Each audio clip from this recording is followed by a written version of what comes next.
हाय नमस्कार. शुभ दुपार सगळ्यांना. तर काही नाही, गावात चालले. काम आवरलं आत्ताशीक सगळं. आज थोडा उशीरच झाला.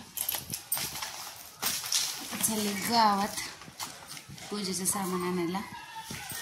आज गुरुवारचं उद्यापन करायचे, त्याच्यामुळं पूजेचं सामान आणायचे आणि पुस्तकं वगैरे फळं हे असं घेऊन यायचे बाजारातून गावातून.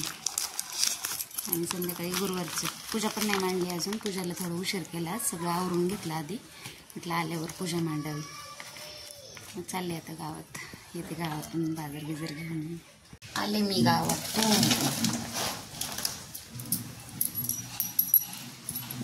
आले. असं घेऊन आले. असं पिशवी दाखवते काय झाले काय नाही. आज असं बघा असं उदासच लागते का काय नाही, करमत नाही. त्यामुळे सगळ्या कामाने लेट झाल्या. काय झाले काय नाही, पण उदास असं दुपास वाटते. खा वाटते ते कळत नाही. ते पण वाटते.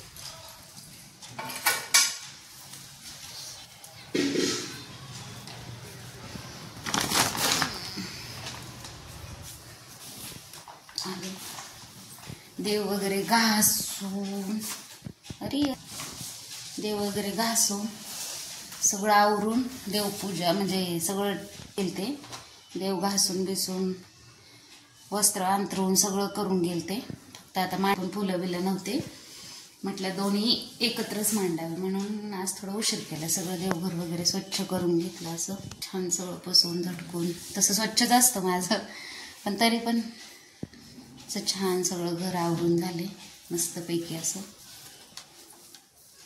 सगळं घर वगैरे पुसून झाले. सगळे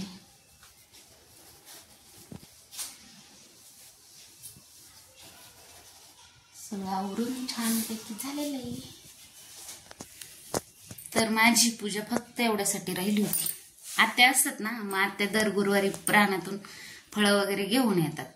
मग आज आत्या प्रॅगधामला गेल्यात. त्यांच्या डोळ्याचं ऑपरेशन आहे जाऊबाईंकडं, तिकडे गेल्यात.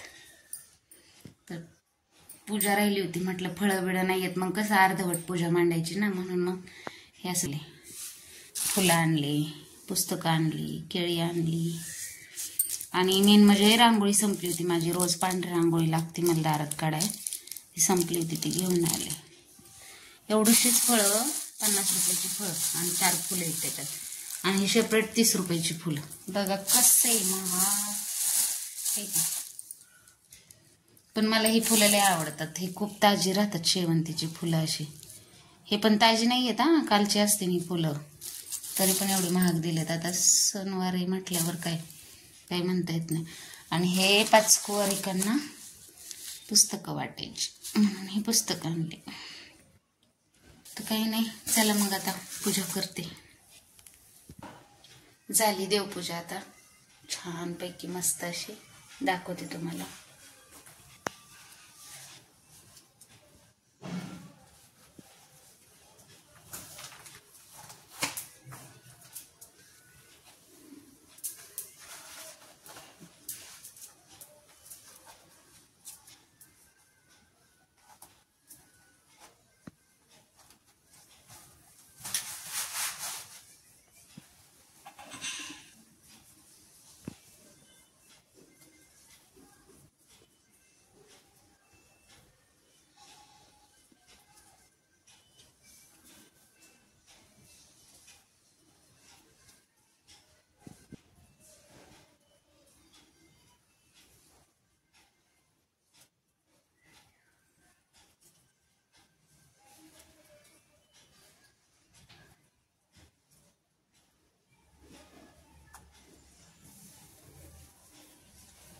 दादा पाया पडा देवाच्या. हसरी पाया पड.